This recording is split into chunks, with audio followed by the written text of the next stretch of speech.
Europe में समाजवाद एवं रूसी क्रांति। अभी हम लोग इस पाठ के अगले पड़ाव में प्रवेश कर चुके हैं। तो चलिए बच्चों, अभी हम लोग आगे बढ़ते हैं। अभी हम लोग यहाँ पे एक सोल्जर का यानी एक सिपाही का चित्र देख रहे हैं। देखिए, सोवियत रशिया में ज्यादा बर्फ गिरती है, तो उसका पोशाक भी उसी को मायने रखते हुए भी किया गया होगा। और उसकी टोपी जो है वो एक खास तरह से बनी हुई है। सोवियत टोपी जिसको बोलते हैं, बुदियो नोकवा पहने एक सिपाही का ये चित्र है।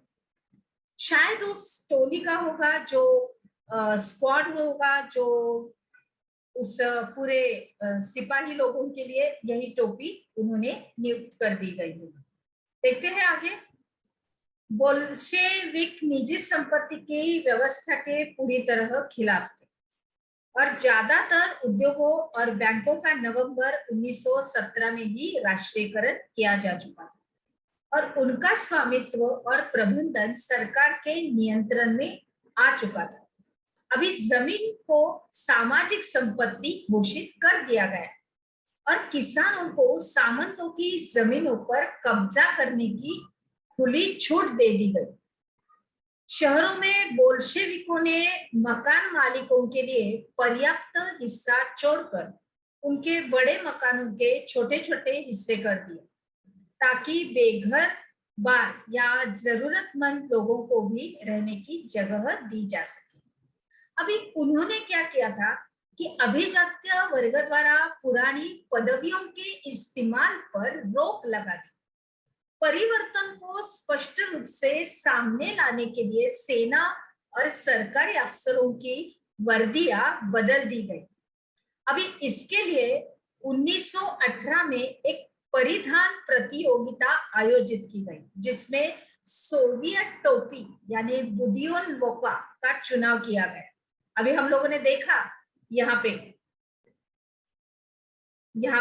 यही है। आगे देखते हैं।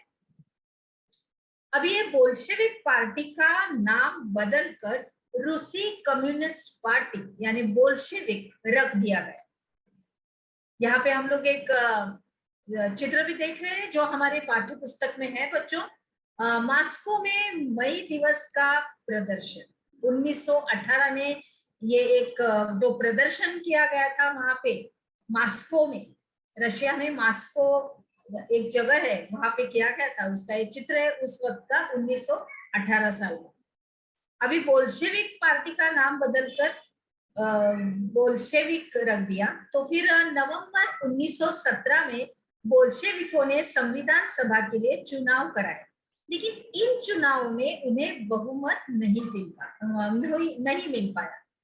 फिर उन्होंने क्या किया कि जनवरी 1918 में असेंबली ने इस बोल्शेविकों के प्रस्तावों को खारिज कर दिया और लेनिन ने असेंबली बर्खास्त कर दी। उनका यह मत था कि अनिश्चित परिस्थितियों में चुनी गई असेंबली के मुकाबले अखिल रूसी सोवियत कांग्रेस कहीं ज्यादा लोकतांत्रिक संस्था है, यह उनका मानना था, यह उनका कहना था। अभी मार्च 1918 में अन्य जो राजनीतिक सहयोगी जो थे और उनकी असहमति के बावजूद बोल्शेविकों ने ब्रेस्ट लिटोवस्क में जर्मनी से संधि कर ली और आने वाले सालों में बोल्शेविक पार्टी अखिल रूसी सोवियत कांग्रेस के लिए होने वाले चुनाव में हिस्सा होने वाली एकमात्र पार्टी रह गई। अभी अखिल रूसी सोवियत कांग्रेस को अब देश की संसद का दर्जा दे दिया गया था उस वक्त, और अभी रूस एक दलीय राजनीतिक व्यवस्था वाला देश बन गया था। अभी ट्रेड यूनियनों पर पार्टी का नियंत्रण रहता था। गुप्तचर पुलिस, जिसे पहले चेका और बाद में ओजीपीआ तथा एनकेवीडी का नाम दिया जाता था। आगे बढ़ते हैं बच्चों। गृह युद्ध। अभी गृह युद्ध के अंदर क्या हुआ था कि जब बोल्शेविकों ने जमीन के इस पुनर्वितरण का आदेश दिया तो रूसी सेना टूटने लगी थी। मतलब उनके अंदर एक अजीब सी भावना आ रही थी, अजीब सी फीलिंग आ रही थी, क्योंकि ज्यादातर सिपाही तो किसान ही थे और वे भूमि पुनर्वितरण के लिए घर लौटना चाहते थे, क्योंकि उनको अपने घर में जैसे ही युद्ध खत्म होने के बाद उनको अपने घर लौटना था, और घर लौटने के बाद उनकी जमीन ही उनकी सब कुछ था, और इसीलिए सेना छोड़कर वो जाने लगे थे। गैर बोल्शेविक समाजवादियों, उदारवादियों और राजशाही के समर्थकों ने बोल्शेविक विद्रोह की निंदा की। उनके नेता दक्षिणी रूस में इकट्ठा होकर बोल्शेविकों यानी कि रेड्स से लड़ने के लिए टुकड़ियां संगठित करने लगे थे।